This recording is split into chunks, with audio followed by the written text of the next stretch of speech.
Welcome back. Time for some classics today.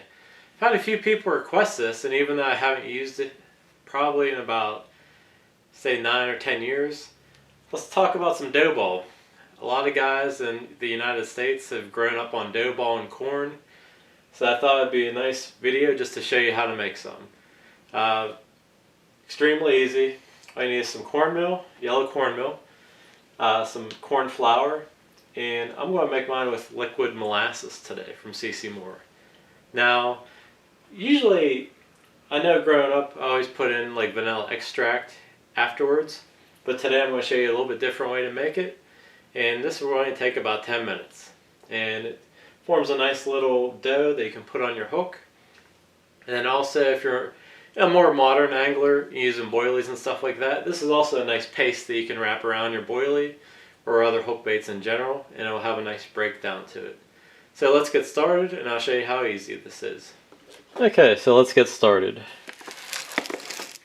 We're going to add in 1 cup of cornmeal.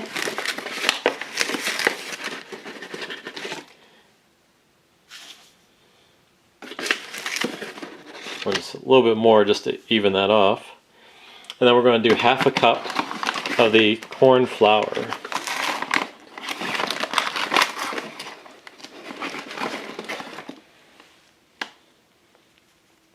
Once you even that out, it's about 1/2 cup there. And we're going to mix these together thoroughly. Now the reason you're adding corn flour is to help to create more of a paste-like consistency. If you do strictly corn flour, it'll be too soft. This will help to make it stay in the hook a lot better. And you have to mix this up really good. That way it's evenly distributed throughout the cornmeal.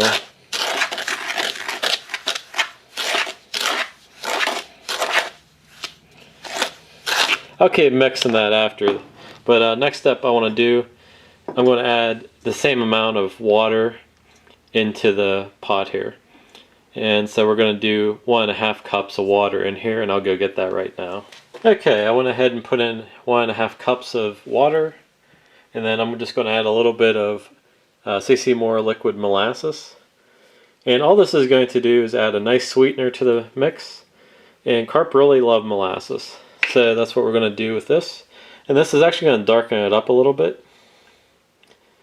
So go ahead and just pour some molasses in. Don't need a ton. If I had to guess, maybe like a tablespoon to 2 tablespoons. And you can see how that starts to change the water color there. So we're going to head to the stove now and go ahead and finish up the mix. Okay, I just put the water and molasses mixture onto high heat. We're going to bring this to a boil. As soon as it starts to boil, we're going to go ahead and take it off. And also, make sure you have a spoon with you, because you don't want this to cook on the bottom of this. So just kind of mix that up, because the molasses is a lot thicker than the water, so it's going to kind of stick to the bottom.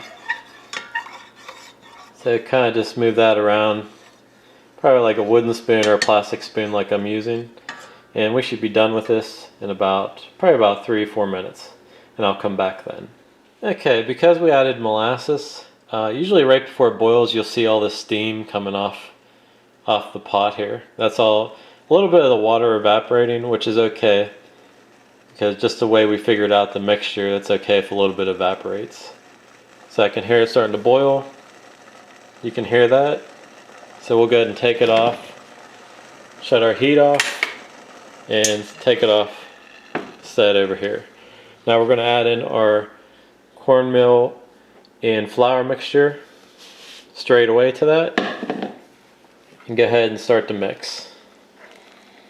You can see it's almost like a kind of like a golden brown, almost like a caramel looking color. So we're going to go ahead and mix that up. And the thing is, when this is really hot, it's going to take till it starts to cool down to really tell if it's good or not. And if it seems like it's too spongy, or not too spongy, but too soft, you can add a little bit more cornmeal, a little bit more flour. I think we're actually pretty good right here. You can see it's kind of not all binding together. If it was all binding together, I might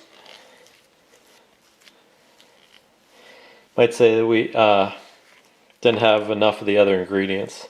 But you can see it's kind of stiff already. So I'm going to take this to the other room here, let this cool down, and then we'll see how it looks. At that point we can add more cornmeal or corn flour if we need. But right now everything is moist to the touch, so we didn't need more water or anything like that. So let's get to the other room and let this cool down. Okay, I'm in the other room right now, and the thing is, you're kind of looking for, like, you can hear it's just a little sticky to the touch when you take your spoon. See how it's kind of sticking? That's perfect. Perfect batch. I don't think I'm going to have to add anything to this. Obviously we have to let this cool down some before we can handle it, because it just came, from boiling water, and you can still see the steam coming off of it. But try to get this all into a ball with your spoon, and it will actually help the process some. And let this rest about 10 minutes, and then we'll come back and just show you how this molds together in our simple dough ball recipe. Okay, it's been out probably about 5 minutes, and threw it on the table here. Here's the trick. If you can do that with your hands, you made it right. Now I have a little bit of stick in there, but you just want to kind of ply it around. Just kind of knead it like you would a bread.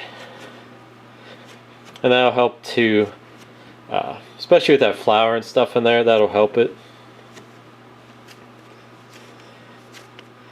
Form this into a ball. You could put it into a Ziploc bag or whatever you want to do with it.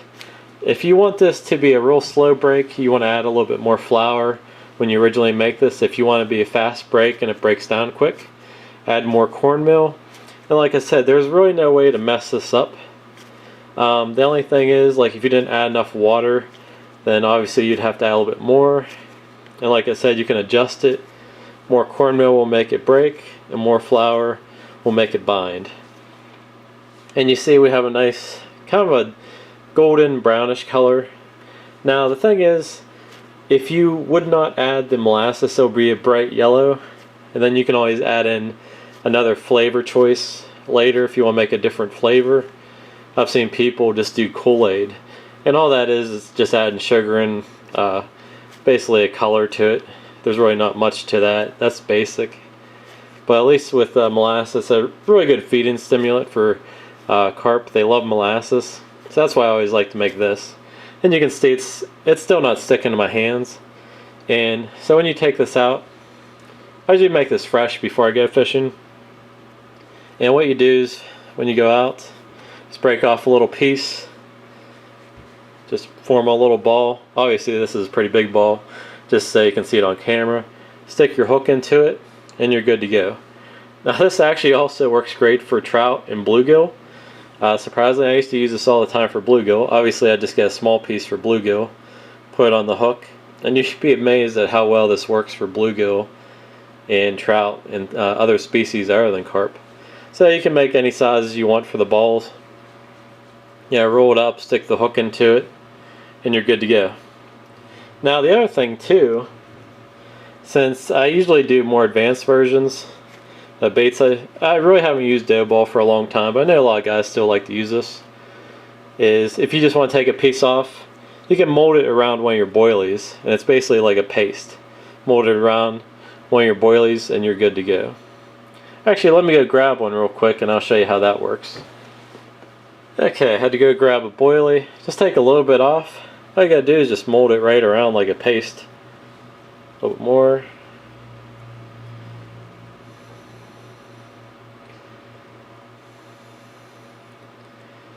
And just kind of roll it. Now I have a nice little paste layer. There you go. Put that around your boilie. Put on hair rig, and that's going to break down right around your boilie, and it has a nice little scent.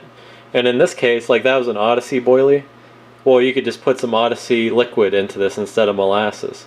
So the sky's the limits on what you want to do with, dough ball. And like, I'm not sure how long this will keep. A lot of times after I'm done at the lake for the day, I'll just throw it out in the water let the fish have it. I never really keep this. It only costs like $1 to make, or maybe $2. I don't know. It's pretty cheap to make though.